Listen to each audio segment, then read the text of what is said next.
오늘은 제사가 아닌 자비를 이라는 제목으로 말씀을 전해드리려고 합니다. 1절을 보시면 예수님께서 제자들과 함께 안식일에 밀밭 사이를 지나가십니다. 예수님이 가시려는 목적지가 있는데 9절을 보시면 나와요. 그곳은 회당입니다. 회당. 그러니 예수님이 안식일에 회당에서 이렇게 안식일을 보내시기 위해서 제자들과 함께 가시는 거예요. 자, 당시 유대인들은요, 안식일에 1.8km 이상은 걸어가면 안 된다라는 규칙이 있었습니다. 안식일에 지켜야 하는 규범이다라는 것인데 1.8km를 이동한다면 한 20분 이내면 도착할 수 있는 그러한 거리겠지요. 예수님께서 제자들과 함께 회당으로 가시는데 제가 그려봤을 때 안식일에 걸을 수 있는 거리가 1.8km라면은 그러면 20분 안에 도착할 수 있는 거리며 예수님은 그 사이에서 어느 한 곳에서 회당으로 지금 가고 계신다는 것이에요. 다시 말씀드리면 먼 거리를 이동하고 계시지 않습니다. 짧은 거리를 이동하고 계시며 예수님께서 가시는 그 길을 보니까나 1절에서 발견되는데 밀밭 사이를 걷고 있다는 것이에요. 밀밭 사이를 걷고 있다. 자, 그런데 문제가 발생합니다. 바리새인들이 회당으로 가시는 예수님의 일행을 보고 한 가지 문제를 딱 제기합니다. 그것은 예수님의 제자들이 길 옆에 있는 밀이삭을 잘라서 먹었다는 것이에요. 이것은 굉장히 심각한 문제가 된다라고 예수님에게 문제를 제기하고 있는데 우리가 생각해 봐야 됩니다. 아니, 제자들이 길 옆에 있는 밀이삭을 잘라서 이렇게 먹었으면 그것이 무슨 죄가 될까? 혹시 다른 사람이 이렇게 정성껏 심어서 가꾼 작물을 함부로 이렇게 손댔기 때문에 그래서 그것은 잘못된 행동이야라고 지적하는 것일까요? 여러분, 신명기 23장 25절 보시면요, 말씀이 이렇게 나옵니다. 이웃의 곡식밭에 들어갈 때에는 내가 손으로 그 이삭을 따도 되느니라. 그러나 내 이웃의 곡식밭에 낫을 대지는 말지니라. 이렇게 말씀하고 있습니다. 그러니 다른 사람의 작물에 손을 대도 된다는 거예요. 성경이 여기에 대해서 허락하고 있습니다. 단, 낫을 가지고 이렇게 막 남의 작물을 가을하면 안 된다는 거예요. 손으로 이렇게 잘라서 먹는 거는 괜찮다라고 성경이 말씀하고 있습니다. 그러므로 예수님의 제자들이 회당으로 가는 길 옆에 있는 그 밀밭 사이를 지나면서 밀이삭을 잘라 먹은 것, 그것이 하나님의 법에서 어긋나는 행동은 아니지요. 자, 그러면 도대체 이 바리새인들이 왜 문제 삼는가 하는 것입니다. 그래서 말씀 보니까 2절에서 이렇게 나와요. 바리새인들이 예수님에게 이렇게 말합니다. 보십시오, 당신의 제자들이 안식일에 해서는 안 되는 일을 하고 있습니다. 밀이삭을 잘라 먹은 것이 문제인 것이 아니라 왜 하필 안식일에 밀이삭을 잘라 먹느냐 이 말이에요.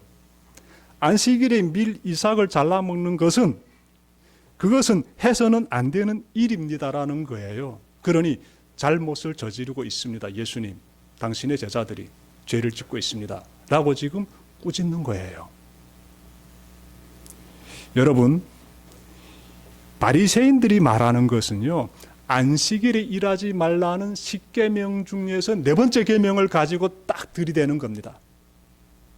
하나님의 계명, 꼭 지켜야 되는 그 10가지 10계명 중에서 네 번째 계명 아시지 않습니까? 안식일을 거룩하게 지키라.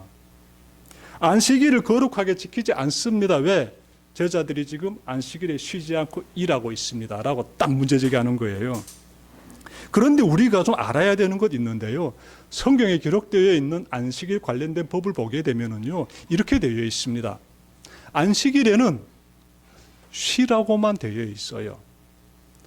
당신이든 당신의 가족이든 당신의 집에서 일하고 있는 그러한 종들이든 당신이 가지고 있는 가축들이든 다 쉬라 라고만 되어 있습니다.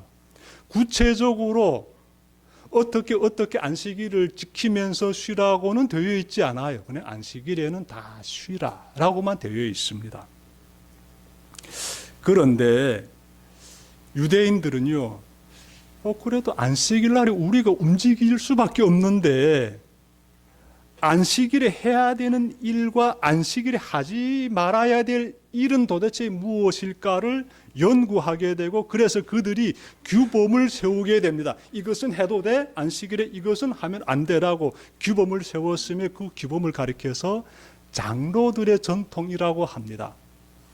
그런데 이 장로들의 전통에 따르게 되면은 안식일에 수확을 하면 안 돼요. 탈곡을 해도 안 돼요. 그런데 제자들이 밀밭사이를 지나면서 밀이삭을 잘랐잖아요. 그것은 곧 가을을 한 행위가 되며, 밀이삭을 손으로 비벼가지고 껍질은 날려버리고 그 안에 있는 나달만 먹었잖아요. 이것은 탈곡한 행위가 됩니다. 그래서 예수님, 당신의 제자들은 지금 일하고 있습니다 라고 바리새인들이 딱 꾸짖은 거예요. 탈곡하고 있습니다. 네, 가을하고 있습니다. 하나님의 법을 지금 어기고 있습니다 라고 예수님에게 문제 삼은 것이에요. 여기서 우리가 생각해야 되는 것 있습니다. 아니, 예수님의 제자들이 길 옆에 있는 밀이삭을 잘라 먹을 때 왜 잘라 먹었습니까? 그냥 장난 삼아 잘라 먹었습니까? 절대로 그렇지 않습니다. 말씀 보십시오. 왜 잘라 먹었는가 하면요, 그들이 1절 보게 되면은 배가 고파서 잘라 먹었다라고 해요. 배가 고팠다는 것입니다. 너무 배가 고파서 그들이 길 옆에 있는 밀이삭을 잘라 먹었다는 것이에요. 얼마나 배가 고팠으면은요, 그 밀이삭을 잘라가지고 비벼가지고 껍질 날려보내고 그 생쌀을 먹었겠습니까? 그 정도로 배가 고팠다는 것이에요. 그들은 안식일임에도 불구하고 밀이삭을 잘라 먹은 것을 보면요, 그때 당시 그들의 굶주림의 고통이 얼마나 심했을까 우리가 좀 느껴지고요. 그리고 또 한 장면, 예수님께서 그 모습을 보시고 막지 않으셨다는 거예요. 방치하십니다. 허락하신 거나 같아요. 예수님께서 허락하실 정도로 제자들이 매우 굶주림 가운데 있었다. 이것은 명확한 사실이에요. 이런 장면 보게 되면은요, 우리가 좀 마음이 아련해집니다. 좀 아파와요. 아니, 예수님과 함께 다니게 되면은 최소한 배고픈 고생은 면할 줄 알았는데 그렇지 않아요.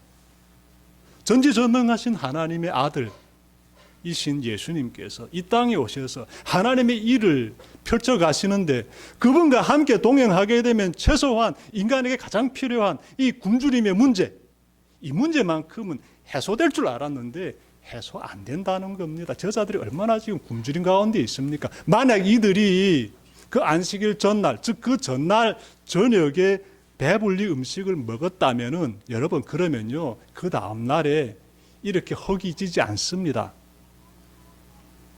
전날 저녁에 맛있는 음식 먹었으면 그 다음 날 아침 든든합니다. 한 끼 정도 굶는 거 일도 아니에요. 그러니 예수님의 제자들이 전날 저녁에 굶었다는 거예요. 전날 저녁에 굶주린 배를 부둥켜 안고 하룻밤 잔 것이지요. 아침에 일어났는데 그 굶주림은 더 심하게 우리의 위벽을 자극하지요.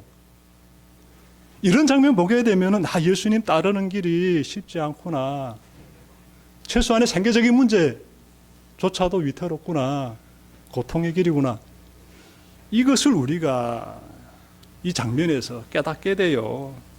주님과 동행하는 길에 육체적 고통이 따른다는 것 깊이 되새기게 되는 그런 장면이에요. 예수님은요, 당신의 제자들이 안식일에 해서는 안 되는 일을 한다고 지적하는 바리새인들에게 답변하십니다. 3절과 4절 제가 읽겠습니다. 예수께서 그들에게 말씀하셨다. 다윗과 그 일행이 굶주렸을 때에 다윗이 어떻게 했는지를 너희는 읽어보지 못하였느냐?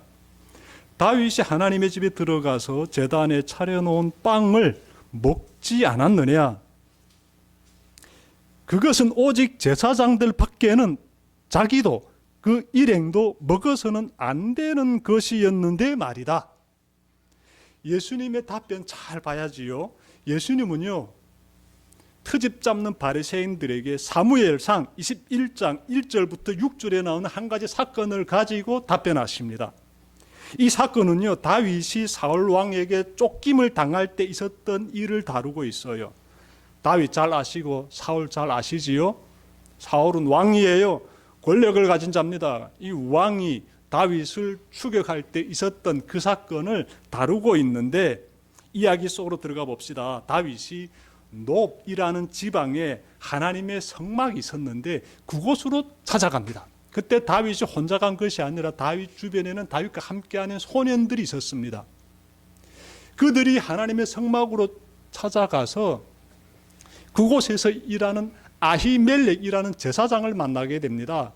제사장을 만나서 다윗이 저희가 지금 많이 굶주림 가운데 있으니 먹을 것을 좀 주세요 하고 부탁합니다. 그러자 아히멜렉 제사장이 내가 가지고 있는 것 중에 너에게 줄 수 있는 먹을 것은 없다.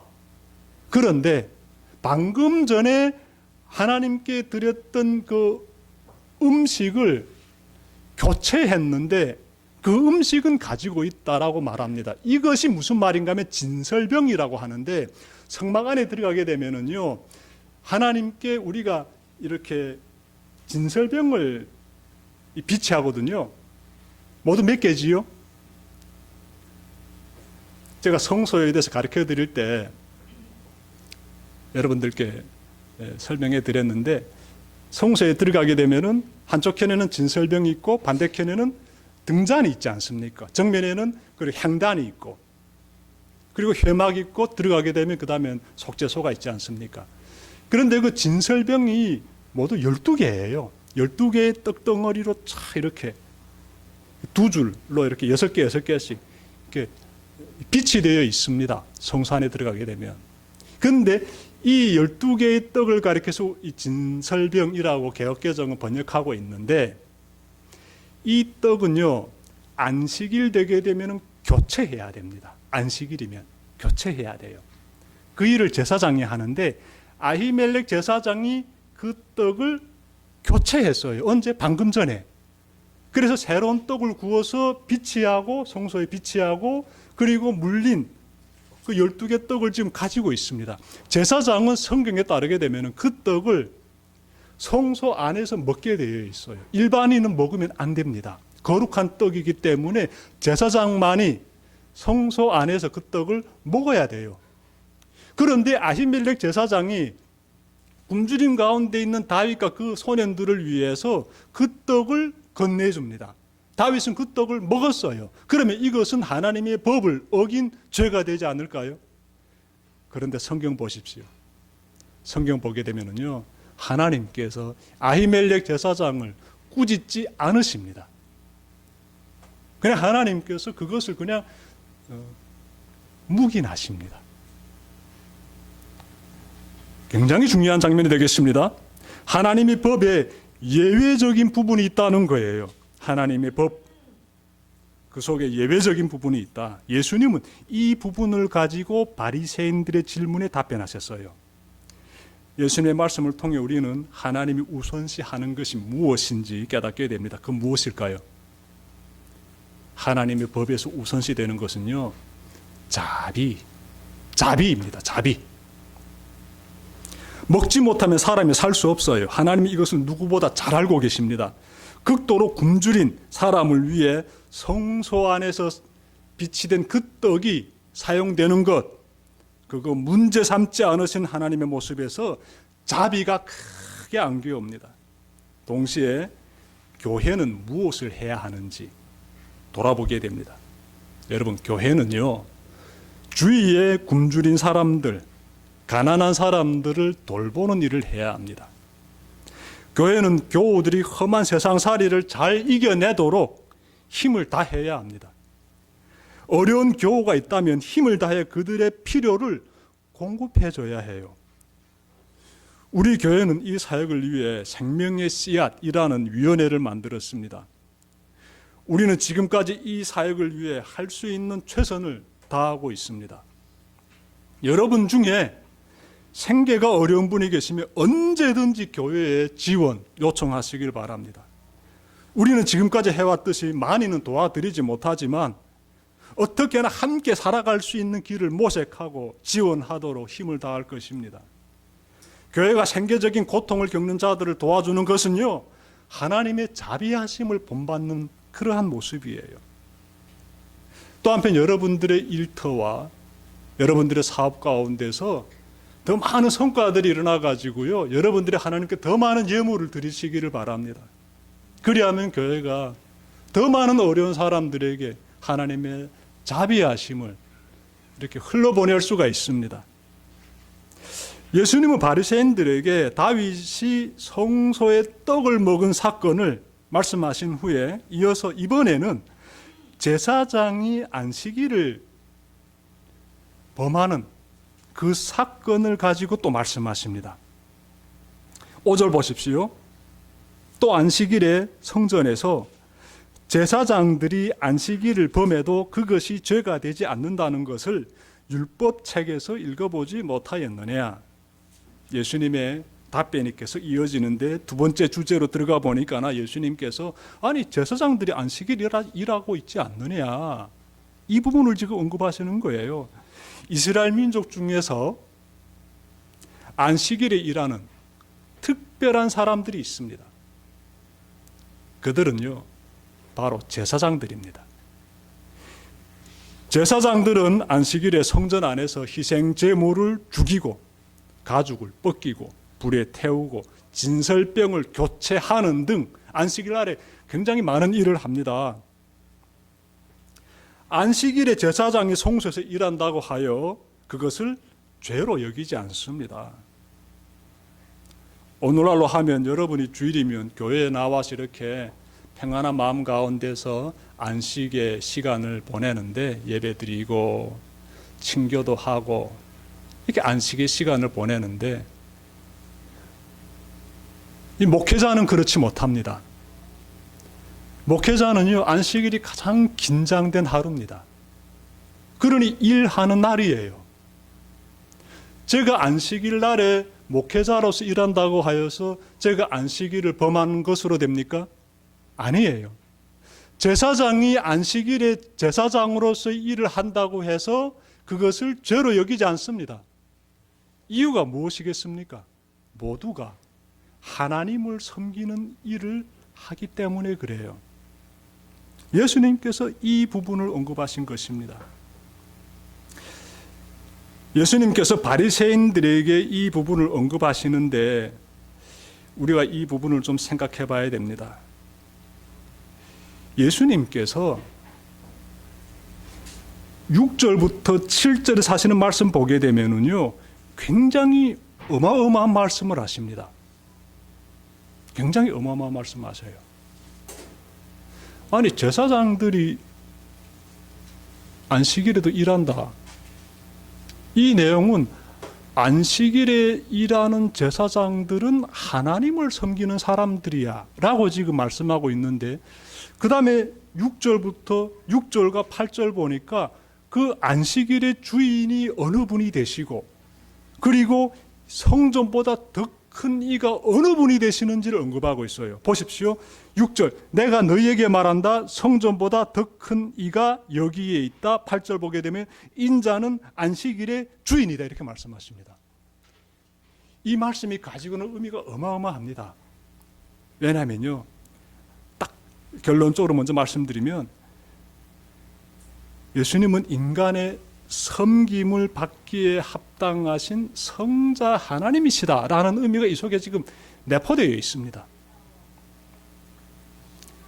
왜 그런가 하면 유대인의 입장에서 성전보다 더 크신 분은 하나님뿐이에요. 성전은 유대인에게 있어서 하나님께 예배드리고 하나님의 임재를 경험하는 매우 중요한 장소입니다. 그런데 예수님은 이처럼 거룩한 성전보다 보십시오, 내가 더 크다 이렇게 말씀하고 있지 않아요. 성전보다 더 크니까 여기에 있다. 그리고 인자는 안식일의 주인이다. 무슨 내용입니까? 유대인들에게 예수님 자신이 이 성전보다 더 크신 하나님이심을 말씀하고 계시는 것과 똑같은 겁니다. 칼빈이라는 종교개혁자가 예수님의 말씀 보면서 여기에서 크게 두 가지가 제시된다고 보았습니다. 하나는 예수님이 지니신 권세와, 이 권세는 하나님의 권세지요. 예수님이 지니신 권세와, 다음은 예수님 덕분에 인간이 율법의 멍에에서 해방되었다는 것이에요. 장로들의 전통에 짓눌린 삶으로부터 해방되었으니 인자는 안식일의 주인이다라는 이 말씀 속에 담겨져 있습니다. 자, 지금까지 전해드린 말씀을 정리하면은 이렇습니다. 예수님은 밀 이삭을 잘라 먹은 것은 안식일법을 어긴 것이라고 문제 삼는 바리새인들에게 그것은 아무 문제가 되지 않아라고 말씀하신 것입니다. 굶주린 다윗이 성소에서 사용된 떡을 먹었듯이 굶주린 제자들이 안식일에 밀 이삭을 잘라 먹을 수 있다는 것입니다.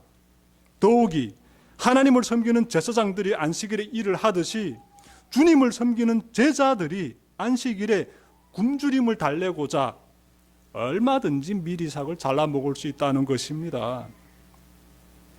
여러분, 예수님의 답변은 여기서 그치지 않습니다.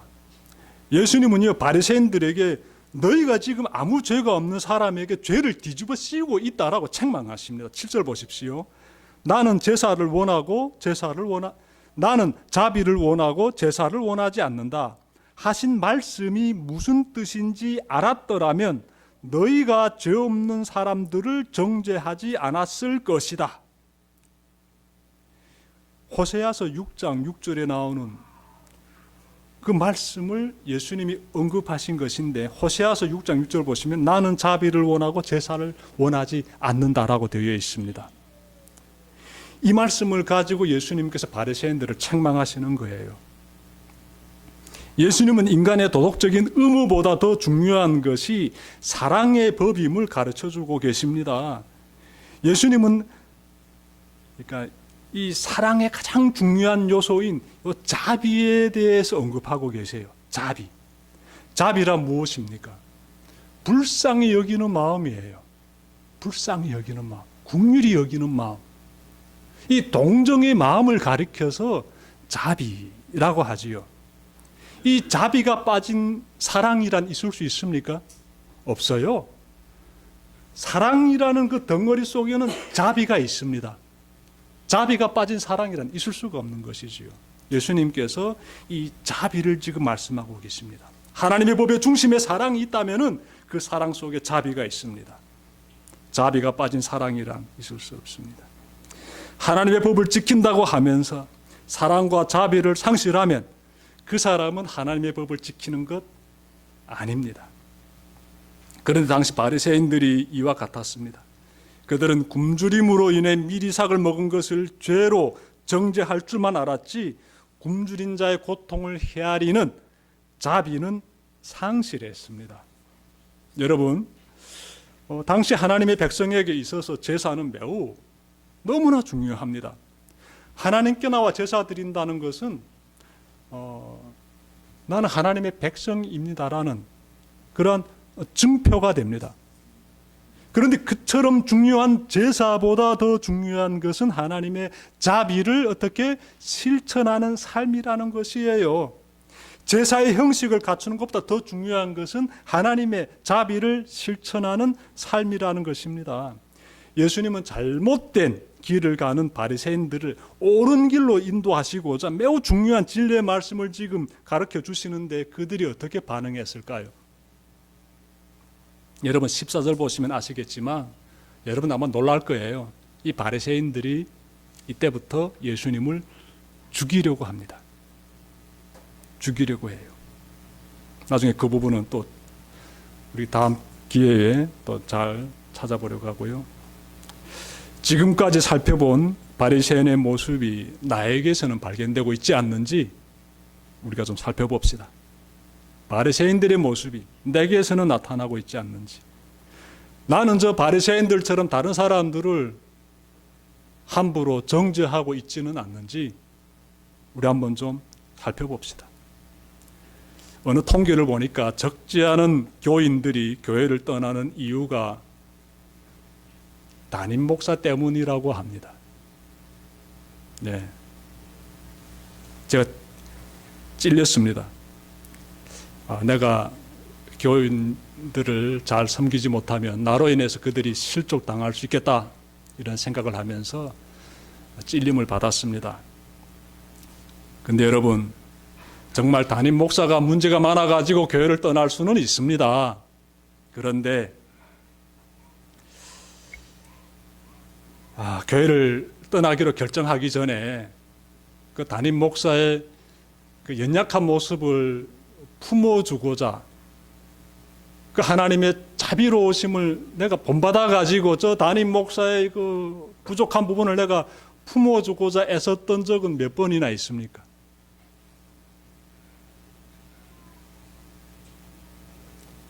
하나님의 백성인 우리는요, 예수님을 본받아 사랑해야 되는데 그 속에 자비가 있어요. 나와 견해가 다르다고 문제 삼기보다는 하나님의 크신 자비를 바라보면서 품어줄 수 있어야 돼요. 우리 모두가 가져야 될 마음입니다. 제가 단편 예로 담임 목사를 들었지만 성도들 서로 간의 관계도 마찬가지입니다. 우리에게는 나 자신만의 다 모난 부분들이 있어요. 없다고요? 천만의 말씀. 다 스스로 어딘가에는 모난 부분들이 있어요. 그런데 이 모난 부분들이 관계를 가까이 하다 보게 되면 튀어나게 되고 그것이 서로에게 상처를 주게 됩니다. 충돌을 발생시킬 수가 있습니다. 내가 봤을 때 상대방이 이해가 안 될 수가 있어요. 그때마다 여러분, 우리 모두 하나님의 자비로우심을 바라보면서 서로 품어줍시다. 그게 자비예요. 정죄하기보다는, 잘못된 것이야 지적하기보다는 품어줍시다. 그게 일단 먼저 우리가 가져야 되는 바람직한 마음의 자세입니다.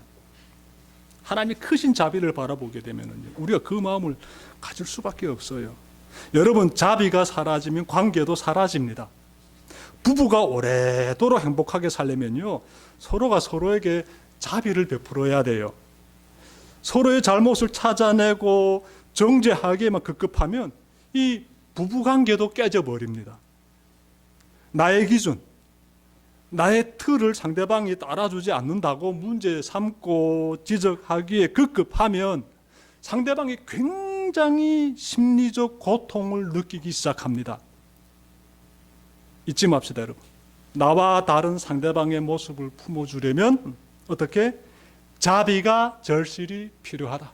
모든 관계의 열쇠 살펴보니까 이 또한 자비인 거예요. 우리 교회가 잘 세워지기 위해서는 어떤 부분이 있어야 된다? 그것도 마찬가지로 자비예요. 우리가 자비를 상실하게 되면 정말 인생이 힘들어지겠습니다. 나의 모난 부분도 있고 여러분들이 가지고 있는 모난 부분들도 있어요. 뾰족뾰족한 부분들이 있습니다. 그거 정죄하기보다는 품어줄 수 있는 우리가 되었으면 좋겠어요. 오늘 말씀 보니까 예수님께서요, 이 바리새인들이 문제 삼는 거 보게 되면 당연한 것 같아요. 장로들의 전통을 지키지 않는다라면서 문제제기하기 때문에 당연한 것 같아요. 그런데 우리 하나님께서 바라보시는 시선을 보니까나 그것보다 더 중요한 것은, 그 법보다 더 중요한 것은 굶주린 자가 겪고 있는 고통이다라는 거예요. 그거를 품어줄 수 있어야 된다는 것입니다. 그것이 먼저다라고 강조해 주고 있습니다. 하나님의 자비지요. 오늘 말씀 여러분들 마음에 잘 새기시길 바랍니다. 제가 7절 말씀 다시 한번 읽어드림으로써 말씀 마치겠습니다.